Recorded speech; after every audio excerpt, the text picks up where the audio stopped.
Hello friend, welcome back my YouTube channel Roshni की पाठशाला। तो आज के इस क्लास में हम देखेंगे बायोलॉजी का इंपॉर्टेंट टॉपिक कोशिका का जो है थ्योरी प्लस पीवाईक्यू क्वेश्चन हम देखेंगे। इसको डिटेल से समझने की कोशिश करेंगे। बेसिक जो है नोट्स मैंने तैयार किया है जो क्योंकि बहुत इंपॉर्टेंट है। अभी जो हाल ही में एग्ज़ाम हुआ था FDLT और HELT प्रयोगशाला तकनीशियन का, उसमें जो है सेल डिवीज़न और सेल से संबंधित क्वेश्चन पूछे गए हैं, तो आपके एग्ज़ाम में पूछे जाने की संभावना है। तो ध्यान से देखिएगा अंत तक, और वीडियो पसंद आता है तो प्लीज़ वीडियो को जरूर लाइक कीजिएगा। डायग्राम से साथ जो है समझने की कोशिश करेंगे। ठीक है, प्रयोगशाला परिचारक परीक्षा की अगर तैयारी कर रहे हैं तो आपके लिए विशेष है। ठीक है, ध्यान से देखिएगा। पहले हम देखेंगे कि सेल है क्या। ठीक है, परिचय हम देखेंगे।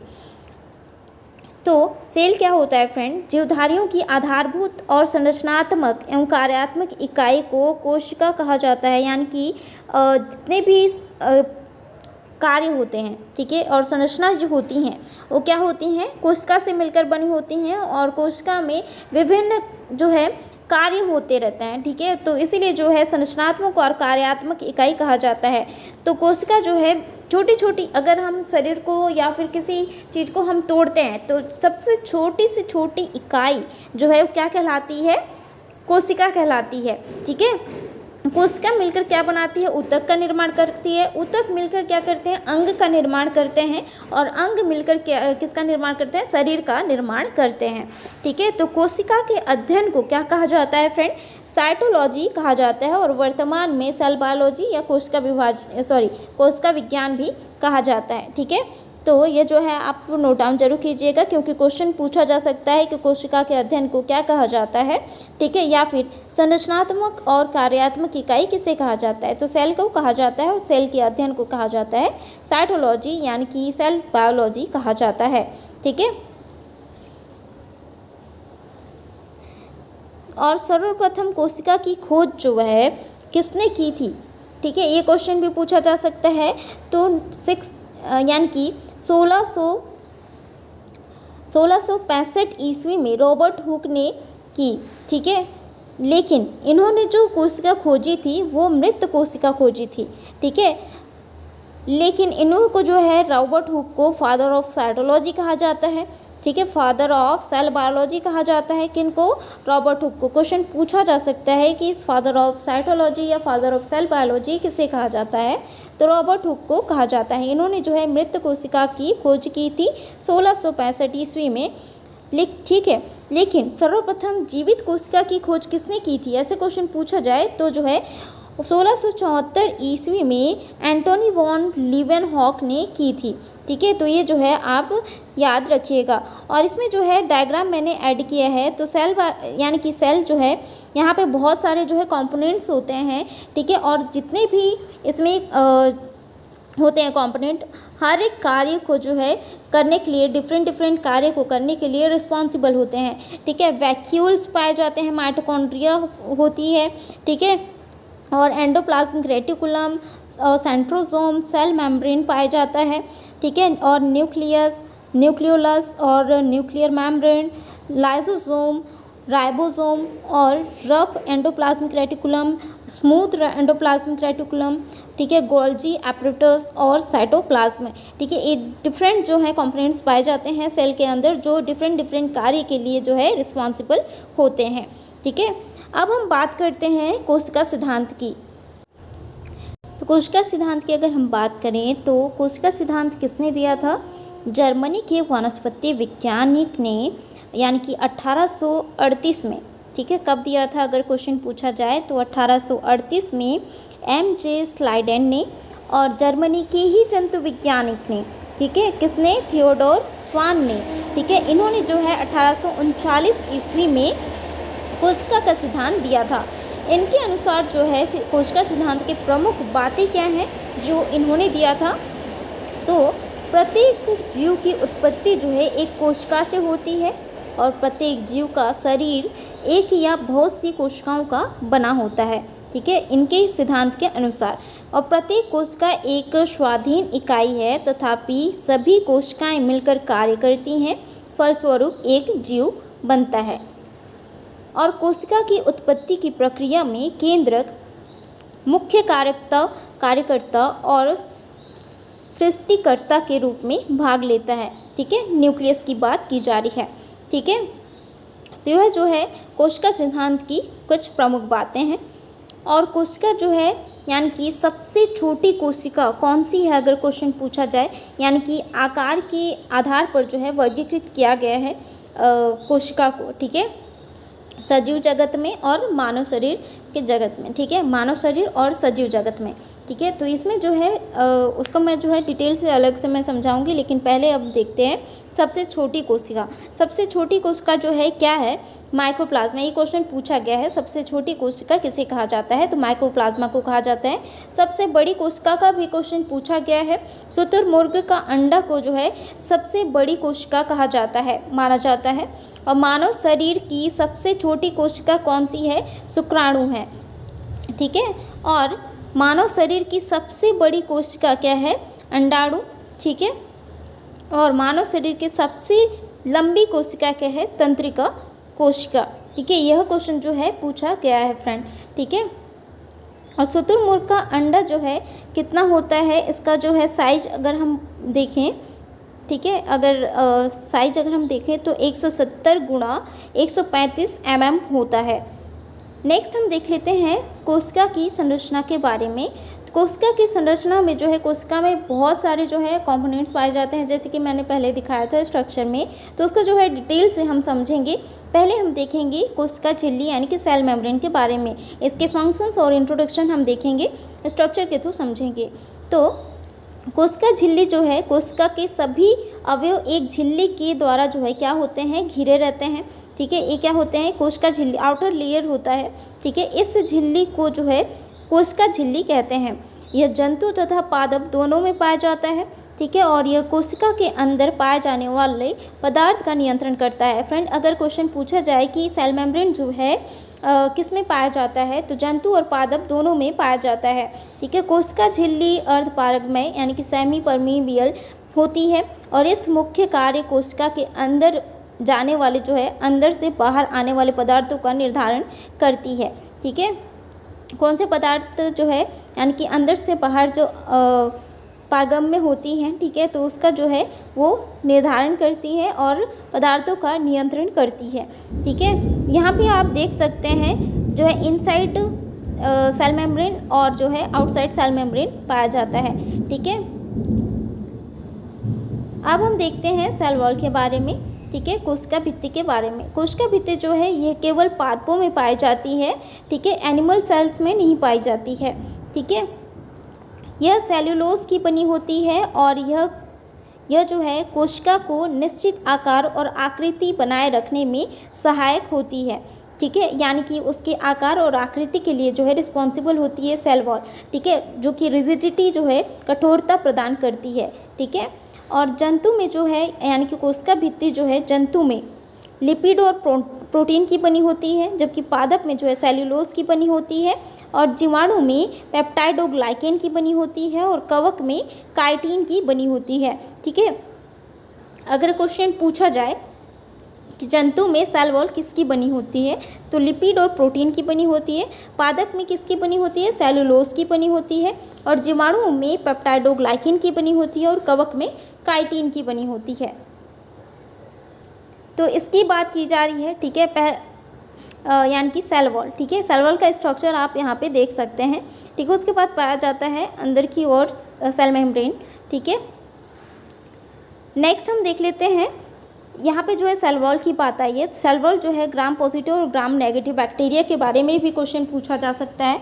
ठीक है, इनमें जो है बेसिक डिफरेंस पाया जाता है कि इसमें आप ब्लू लाइन यानी कि पर्पल लाइन आप दिख रहे होंगे। ठीक है, ग्राम नेगेटिव में जो है पर्पल लाइन जिसको कहा जाता है पेप्टाइडोग्लाइकेन लेयर।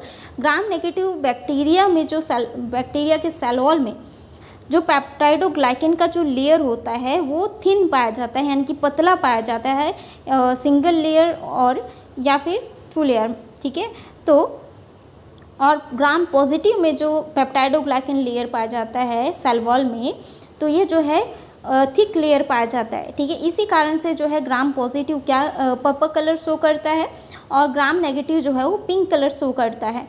ठीक है, तो ये जो है बेसिक डिफरेंस है। ठीक है, नेक्स्ट हम देख लेते हैं केंद्रक के बारे में, यानी कि न्यूक्लियस के बारे में।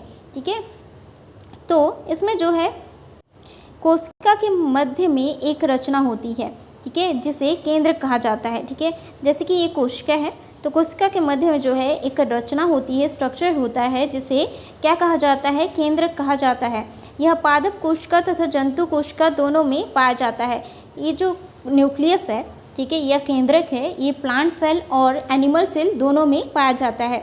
कोशिका का सबसे प्रमुख अंग होता है न्यूक्लियस, क्योंकि ये जो है कोशिका के प्रबंधक के रूप में कार्य करता है, यानी कि उसको जो क्या करता है वो नियंत्रित करता है। ठीक है, और इसे जो है कोशिका का दिमाग भी कहा जाता है। क्वेश्चन पूछा जाए कि कोशिका का दिमाग किसे कहा जाता है, या फिर कोशिका का सबसे प्रमुख अंग किसे यानी कि कौन सा है, ठीक है, तो किसे है, कौन सा है, न्यूक्लियस है। ठीक है, और इसकी खोज जो है किसने की थी, 1831 में खोज जो है इसकी खोज रॉबर्ट ब्राउन ने की थी। और इसमें जो है डीएनए, आरएनए, गुणसूत्र पाए जाते हैं। ठीक है, जेनेटिक मटेरियल पाया जाता है न्यूक्लियस में। ठीक है, और इसमें जो है कुछ यानी कि तत्व भी पाए जाते हैं, जैसे कि 70 से 80% प्रोटीन, 10% डीएनए और 2 से 3% आरएनए और 3 से 5% जो है लिपिड पाया जाता है न्यूक्लियस में। ठीक है, तो ये जो है आपको याद रखनी है। तो यहाँ पे जो है आप देख सकते हैं न्यूक्लियस का स्ट्रक्चर। ठीक है, इसमें जो है न्यूक्लियोपोर भी पाया जाता है, न्यूक्लियर पोर भी पाया जाता है। ठीक है, जिसका कि इसका भी इम्पॉर्टेंट रोल होता है। ठीक है, क्रोमेटिन पाए जाते हैं, न्यूक्लियोलस पाए जाते हैं और न्यूक्लियोप्लाज्म पाए जाते हैं। ठीक है, और न्यूक्लियर एनवलप पाया जाता है, जो कि न्यूक्लियर एनवलप से जो है बाकी सारी चीज़ें जो क्या रहता है, कवर रहता है, घिरा रहता है। ठीक है, अब हम बात करते हैं एंडोप्लाज्मिक रेटिकुलम की। ठीक है, एंडोप्लाज्मिक रेटिकुलम जो है इसका भी जो है इम्पॉर्टेंट रोल है सेल में। ठीक है, इसका भी जो है अलग से डिफरेंट कार्य होता है। ठीक है, यह जो है कोशिका के अंदर आंतरिक सहायता जो है प्रदान करता है एंडोप्लाज्मिक रेटिकुलम। इसको जो है शॉर्ट फॉर्म में ईआर भी कहा जाता है। और इसकी खोज किसने की थी, 1945 में Keith R Potter, Albert Claude और अर्नेस्ट एफ फुलम ने की थी। ठीक है, यह जो है इम्पॉर्टेंट है, क्वेश्चन पूछा जा सकता है कि एंडोप्लाज्मिक रेटिकुलम की जो है खोज किसने की थी और कब किया था। ठीक है, यह जो है 2 प्रकार की होती हैं। ठीक है, एक स्मूथ एंडोप्लाज्मिक रेटिकुलम यानी कि चिकनी अंतःप्रद्रवी जालिका, या फिर रफ एंडोप्लाज्मिक रेटिकुलम। ठीक है, इसमें जो है एंडोप्लाज्मिक रेटिकुलम यानी कि स्मूथ एंडोप्लाज्मिक रेटिकुलम की अगर हम बात करें तो यह जो है इसमें कोशिका में जो है कार्बोहाइड्रेट और वसा में जो है संश्लेषण में सहायक होता है।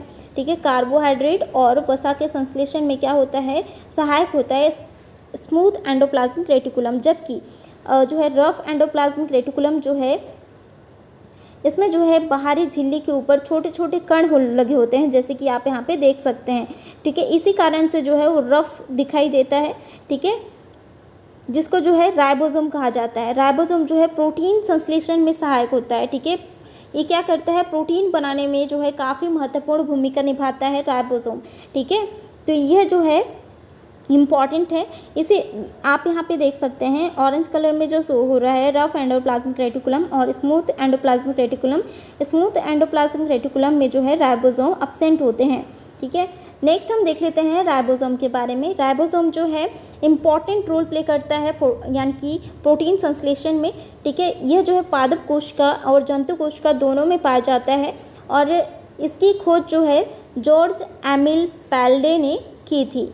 ठीक है, अगर क्वेश्चन पूछा जाए कि किसने खोज की थी या फिर ये राइबोसोम जो है किस किस में पाया जाता है, मेज दो कॉलम में भी आ सकता है। ठीक है, और कोशिका का सबसे छोटा अंग जो है राइबोसोम है। ठीक है, और यह जो है राइबोन्यूक्लिक एसिड नामक अम्ल और प्रोटीन की बनी होती है। प्रोटीन की फैक्ट्री भी इसे कहा जाता है राइबोसोम को। ठीक है, और इसका मुख्य कार्य क्या है, प्रोटीन का संश्लेषण करना। ठीक है, यहाँ पे जो है आप देख सकते हैं यहाँ पे जो न्यूक्लियोटाइड्स होते हैं उसको क्या करता है, बाइंड करने का काम करता है। ठीक है, तो राइबोसोम जो है 2 प्रकार के होते हैं। 70S आकार का जो राइबोसोम होता है वो छोटे आकार का राइबोसोम होता है जो कि माइटोकॉन्ड्रिया और बैक्टीरिया में पाया जाता है। और बाकी जो है 80S जो प्रकार का राइबोसोम होता है वो बड़े आकार का राइबोसोम होता है जो विकसित पौधे और जंतुओं में पाया जाता है। ठीक है, इसमें जो है एस का आप जो है एस डोनेट करता है किसको, श्वेडेनबर्ग की इकाई को डोनेट करता है। ठीक है, डिनोट करता है। ठीक है, जो अवसाधन गुणांक के लिए माप की एक इकाई है। ठीक है, ये जो है क्वेश्चन पूछा भी जा सकता है या फिर नहीं भी पूछा जा सकता, आपके नॉलेज के लिए मैंने बताया है। ठीक है, अवसाधन गुणांक राइबोसोम के आकार और घनत्व को मापने का एक अप्रत्यक्ष तरीका है। तो इसमें जो है यह जो है इंगित करता है कि जो अल्ट्रासेंट्रिफ्यूगेशन के दौरान एक सेल ऑर्गेनेल कितनी तेज़ी से जो है सेडिमेंट होती है। ठीक है, तो डेंसिटी के आधार पर जो है जो यानी कि ऑर्गेनेल जो है वो क्या होती हैं, सेडिमेंट होती हैं। तो इसी को जो है मापने के लिए इस श्वेडेनबर्ग की इकाई को जो है यूज़ किया जाता है। नेक्स्ट हम देख लेते हैं माइटोकॉन्ड्रिया।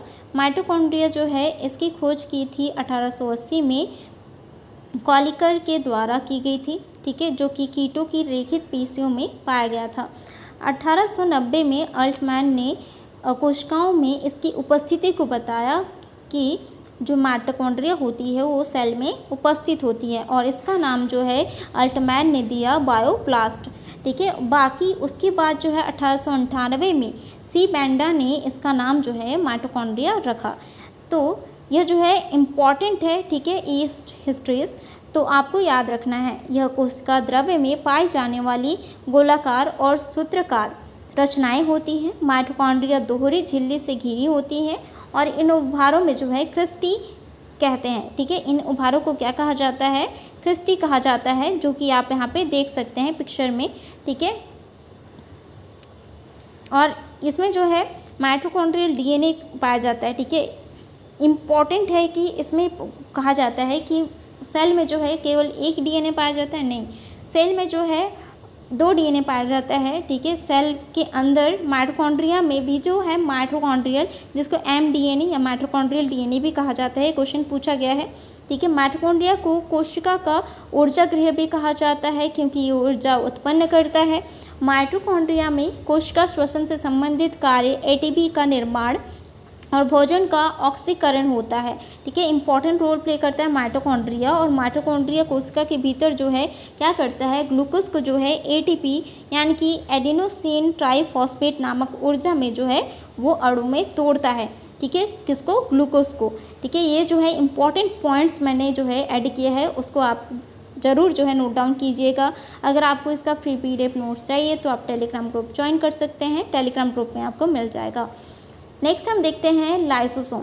लाइसोसोम जो है, लाइसोसोम की खोज क्रिश्चियन डी टिव्यू ने 1958 में की थी। यह कोशिका के अंदर जो है पाचन का कार्य करता है। लाइसोसोम से जो है इम्पॉर्टेंट क्वेश्चन पूछा गया है क्योंकि इसको जो है आत्महत्या की थैली किसे कहा जाता है, क्वेश्चन पूछा गया है, तो लाइसोसोम को कहा जाता है।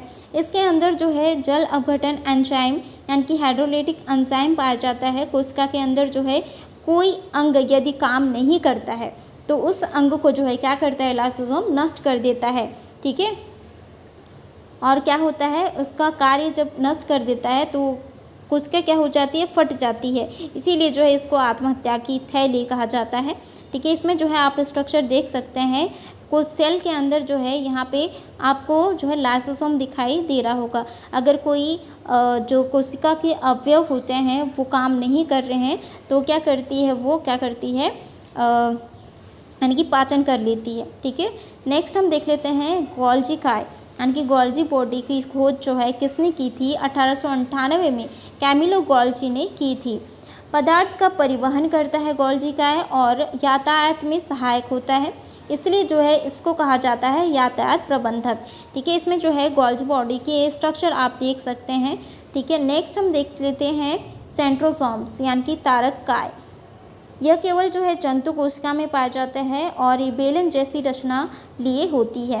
केंद्रक के पास जो है ये जो है प्रेजेंट होता है। ठीक है, जिसको आप यहाँ पे देख सकते हैं, केंद्रक के पास ही जो है प्रेजेंट होता है और ये जो है कोशिका विभाजन के लिए हेल्पफुल होता है।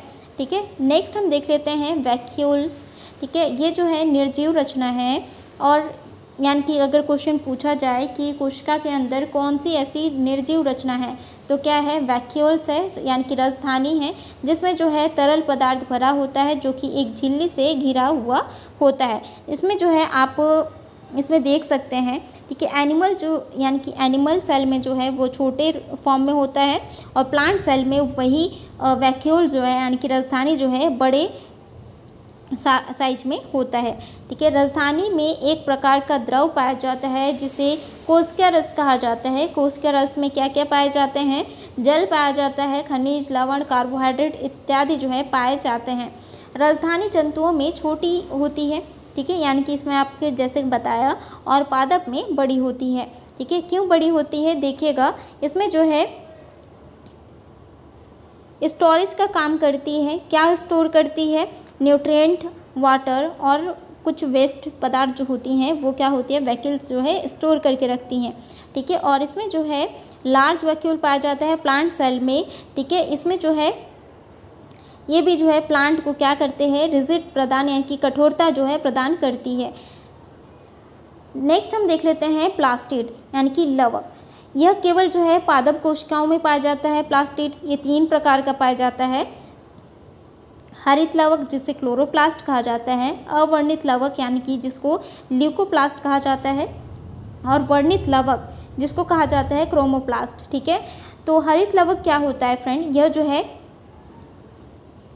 हरे रंग का होता है। ठीक है, हरित लवक, और जो कि पत्ती और तना में पाया जाता है और किसका निर्माण करता है, भोजन का निर्माण करता है। किसके थ्रू, प्रकाश संश्लेषण के द्वारा ये जो है भोजन का निर्माण करता है। ठीक है, हरे रंग का जो पिगमेंटेशन पाया जाता है, पर्णहरित पाया जाता है प्लांट में, तना और पत्तियों में, वो क्या करता है, प्रकाश संश्लेषण का काम करता है। हरित लवक को जो है पादप कोशिका की रसोई भी कही जाती है, क्योंकि ये क्या करता है, भोजन का निर्माण करता है, इसलिए।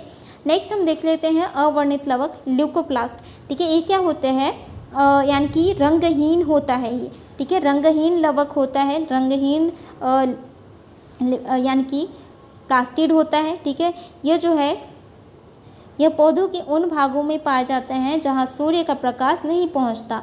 ठीक है, जैसे कि जड़ें हैं, भूमिगत तना है, उसमें क्या पाया जाता है, ल्यूकोप्लास्ट पाया जाता है। ठीक है, और यानी कि क्रोमोप्लास्ट की अगर हम बात करें, ओके, ल्यूकोप्लास्ट जो है वो क्या करता है, भोजन पदार्थों का संग्रहण करता है। और वर्णित लवक की अगर हम बात करें, जिसको क्रोमोप्लास्ट कहा जाता है, ये जो है रंगीन लवक होते हैं। ये लवक रंग प्रदान करता है जैसे कि पुष्प और बीज। ठीक है, हरे रंग को छोड़कर। ठीक है, टमाटर जैसे कि लाइकोपीन, और गाजर में कैरोटीन और विटामिन चुकंदर में। ठीक है, ये क्या है, वर्णित लवक होते हैं, क्रोमोप्लास्ट होते हैं जो विभिन्न रंग जो है प्रदान करते हैं। ठीक है, हरे रंग वाले को क्या कहा जाता है, क्लोरोप्लास्ट, और क्रोमोप्लास्ट कहा जाता है विभिन्न रंगे वाले को। ठीक है, तो ये आपको जो है याद रखना है। ये भी क्वेश्चन पूछा जा सकता है कि कौन सी क्रोमोप्लास्ट जो है टमाटर में कलर के लिए रिस्पॉन्सिबल होता है, सेब में किसके लिए, सेब में कौन सा क्रोमोप्लास्ट पाया जाता है जो कलर के लिए रिस्पॉन्सिबल होता है। ठीक है, ये क्वेश्चन पूछा जा सकता है। ठीक है, सारे जो डिटेल्स मैंने दिया है, इससे जो है बाहर क्वेश्चन नहीं आएगा। सेल का अगर क्वेश्चन पूछा जाएगा तो इससे सही क्वेश्चन पूछा जाएगा, इसलिए जो है सारे क्वेश्चन को आप यानी कि डिटेल्स जो है थ्योरी को जो है आप पढ़ लीजिएगा। पॉइंट बाइज पॉइंट जो है दिया गया है। तो इसमें जो है क्लोरोप्लास्ट आप देख सकते हैं जो हरे रंग में वर्णित है, और क्रोमोप्लास्ट जो है ये कलरफुल होते हैं। ठीक है, और ल्यूकोप्लास्ट जो होते हैं वो कलरलेस होते हैं। ठीक है, देखिएगा कंटेन नो पिगमेंट, यानी कि पिगमेंट जो है नहीं पाए जाते। ठीक है, ये क्या काम करता है, ल्यूकोप्लास्ट स्टार्च को स्टोर करने का काम करता है। ठीक है,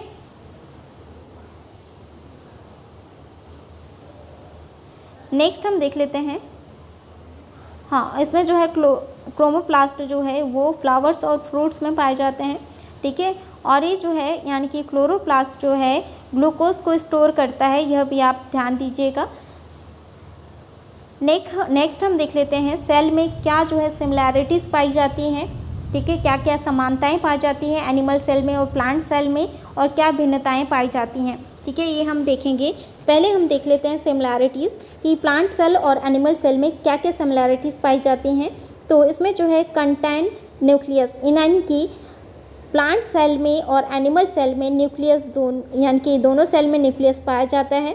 माइटोकॉन्ड्रिया पाया जाता है, सेल मेम्ब्रेन पाया जाता है दोनों सेल में, साइटोप्लाज्म पाया जाता है, साथ ही गोल्गी एपरेटस, एंडोप्लाज्मिक रेटिकुलम पाया जाता है और राइबोसोम जो है दोनों में प्रेजेंट होता है। जबकि एनिमल में जो है सेल वॉल प्रेजेंट नहीं होता, जबकि प्लांट सेल में सेल वॉल प्रेजेंट होता है। ठीक है। और क्लोरोप्लास्ट जो है एनिमल में नहीं पाया जाता, जबकि क्लोरोप्लास्ट जो है प्लांट सेल में पाया जाता है। और इसमें जो है वैक्यूल्स हमने देखा था, स्मॉल पाया जाता है एनिमल में, जबकि लार्ज साइज में पाया जाता है प्लांट सेल में वैक्यूल्स। ठीक है। और न्यूक्लियस की जो है न्यूक्लियस जो है सेल के सेंटर में पाया जाता है। ठीक है इसमें, और न्यूक्लियस जो है इसमें प्लांट सेल में साइड में पाया जाता है। ठीक है। इसमें जो है और प्लांट सेल जो है प्लांट सेल में सेल वॉल नहीं होने के कारण इसका शेप जो होता है वो इरेगुलर, यानी कि इसका जो शेप जो है इरेगुलर होता है और इसका जो शेप होता है वो फिक्स्ड होता है। ठीक है। एक कैसा होता है, चतुर्भुजी आकार में होता है, जबकि एनिमल सेल जो है गोल होता है। ठीक है। या फिर जो है इरेगुलर शेप में होता है, किसी भी शेप में हो सकता है। ठीक है। तो ये जो है डिफरेंस है प्लांट सेल और एनिमल सेल में। अब हम देखते हैं, ठीक है, प्रोकैरियोटिक सेल और यूकैरियोटिक सेल में डिफरेंस। ठीक है। कोशिका भित्ति जो है, तो सेल वॉल यानी कि कोशिका भित्ति जो है प्रोकैरियोट्स में अमीनो अम्ल की बनी होती है, जबकि यूकैरियोट्स में पादप कोशिका में जो है यानी सेलुलोज की बनी होती है और जंतु कोशिका में अनुपस्थित होती है क्या, सेल वॉल। ठीक है। पादप कोशिका में पाया जाता है, लेकिन जो एनिमल सेल में जो है वो नहीं पाई जाती कोशिका भित्ति। ठीक है। और प्लांट सेल में किसकी पाई जाती है, सेलुलोज की पाई जाती है। ठीक है। और प्लाज्मा कला जो है यानी कि प्लाज्मा मेम्ब्रेन जो है उपस्थित होती है प्रोकैरियोट्स में, लेकिन जो है सरल होती है, सॉफ्ट होती है, लेकिन ये क्या होती है, जटिल रूप में प्रेजेंट होती है यूकैरियोट्स में। ठीक है। और अंतःप्रद्रवी जालिका, ठीक है, ये जो है अनुपस्थित होती हैं और इसमें यूकैरियोट्स में उपस्थित होती हैं। गोल्गी काय जो है, गोल्गी बॉडी अनुपस्थित होती हैं प्रोकैरियोट्स में और उपस्थित होती हैं यूकैरियोट्स में। राइबोसोम जो है 70S प्रकार का पाया जाता है प्रोकैरियोट्स में और 80S प्रकार का पाया जाता है यूकैरियोट्स में। माइटोकॉन्ड्रिया जो है अनुपस्थित होते हैं प्रोकैरियोट्स में और इसमें जो है यूकैरियोट्स में उपस्थित होते हैं। और लाइसोसोम जो है इसमें प्रोकैरियोट्स में एब्सेंट होते हैं, जबकि यूकैरियोट्स में प्रेजेंट होते हैं। और इसमें जो है रिक्तिकाएँ और केंद्रक कला जो होती हैं प्रोकैरियोट्स में नहीं पाई जाती, जबकि इसमें जो है यूकैरियोट्स में पाए जाते हैं, जबकि केंद्रक कला जो है केवल प्लांट कोशिकाओं में जो है उपस्थित होते हैं। ठीक है। और इसमें जो है केंद्रक रस, ठीक है, केंद्रक रस जो है कोशिका द्रव्य से भिन्न नहीं होता है। ठीक है। कोशिका द्रव्य से वो क्या होता है, भिन्न नहीं होता, जबकि कोशिका द्रव्य से केंद्रक कला द्वारा जो है वो भिन्नित होता है केंद्रक रस। ठीक है। बाकी हम देखते हैं आनुवांशिक पदार्थ। आनुवांशिक पदार्थ जो है प्रोकैरियोटिक सेल में डीएनए या आरएनए उपस्थित रह सकता है। केवल एकल संरचना होती है जो डीएनए या आरएनए से बनती है। ठीक है। यानी कि केवल आरएनए हो सकता है या केवल डीएनए हो सकता है। और इसमें जो है यूकैरियोटिक सेल में जो है केवल डीएनए उपस्थित रहता है। ठीक है। और एक से अधिक जो है होते हैं डीएनए। ठीक है। डीएनए जो है प्रोटीन से बनते हैं। केंद्रिका की अगर हम बात करें, केंद्रिका जो है प्रोकैरियोट्स में अनुपस्थित होता है और यूकैरियोट्स में उपस्थित होता है। सेंट्रियोल जो है प्रोकैरियोट्स में एब्सेंट और इसमें जो है उपस्थित होता है। तो चलिए अब हम देखते हैं सेल से संबंधित पूछे गए क्वेश्चन के सॉल्व करते हैं। ठीक है। पहला क्वेश्चन है, कोशिका के वैज्ञानिक अध्ययन को क्या कहा जाता है। तो यह भी जो है कई एग्जामों में पूछा गया है, तो ये इसका जो है राइट आंसर हो जाएगा साइटोलॉजी कहा जाता है। किस ब्रिटिश वैज्ञानिक ने 1665 ईस्वी में कोशिका की खोज की थी। तो इसका राइट आंसर हो जाएगा रॉबर्ट हुक ने की थी। ठीक है। जो कि मृत कोशिका थी। और निम्नलिखित में से कौन सी सबसे बड़ी ज्ञात कोशिका है। तो इसका राइट आंसर हो जाएगा शुतुरमुर्ग का अंडा। कोशिका सिद्धांत का प्रस्ताव देने वाले वैज्ञानिक का नाम बताइए। तो इसका राइट आंसर हो जाएगा फ्रेंड MJ स्वीडन और थियोडोर स्वान। नेक्स्ट क्वेश्चन हम देख लेते हैं, निम्नलिखित में से कौन सा लगभग प्रत्येक कोशिका में पाया जाने वाला गुण नहीं है? तो इसका राइट आंसर हो जाएगा कोशिका भित्ति। कोशिका भित्ति जो है किसी किसी प्लांट यानी कि किसी किसी सेल में पाया जाता है और किसी सेल में नहीं पाया जाता है, यानी कि एनिमल जंतु सेल में जो है जंतु कोशिका में नहीं पाया जाता है कोशिका भित्ति। नेक्स्ट हम देखते हैं, पादप कोशिका वनस्पति कोशिका भित्ति मुख्यतः किससे बनी होती है? यानी कि प्लांट सेल जो है किससे बनी होती है? सेल्यूलोज से बनी होती है। ठीक है, नेक्स्ट हम देख लेते हैं, अंतःप्रद्रवी यानी कि एंडोप्लाज्मिक रेटिकुलम की सतह पर की उपस्थिति के कारण वह खुरदुरी होती है। तो किसकी उपस्थिति के कारण जो है वो क्या होती है? खुरदुरी होती है। तो इसका राइट आंसर हो जाएगा राइबोसोम। राइबोसोम जो है इंपॉर्टेंट रोल प्ले करता है प्रोटीन सिंथेसिस में। कोशिका के किस हिस्से में प्रोटीन बनाया जाता है? तो इसका राइट आंसर हो जाएगा राइबोसोम। ठीक है, नेक्स्ट हम देख लेते हैं, निम्नलिखित में से किस कोशिका अंग को कोशिका की आत्मघाती थैली यानी कि सुसाइड बैग कहा जाता है? तो इसका राइट आंसर हो जाएगा लाइसोसोम को कहा जाता है। नेक्स्ट क्वेश्चन है, निम्नलिखित में से किसको कोशिका का शक्ति गृह यानी कि powerhouse of the cell भी कहा जाता है? तो किसका कहा जाता है? माइटोकॉन्ड्रिया यानी कि सूत्रकणिका को कहा जाता है। नेक्स्ट है, निम्नलिखित में से कौन सी कोशिकांग केवल पादप कोशिका में स्थित होता है? तो कौन सा ऐसा कोशिकांग है केवल पादप कोशिका में उपस्थित होता है? तो इसका राइट आंसर हो जाएगा प्लास्टिड। ठीक है, प्लास्टिड जो है केवल, जिसको लवक कहा जाता है। ठीक है, इसके प्रकार भी हमने देखा था। ठीक है, तो ये केवल जो है प्लांट सेल में ही पाया जाता है।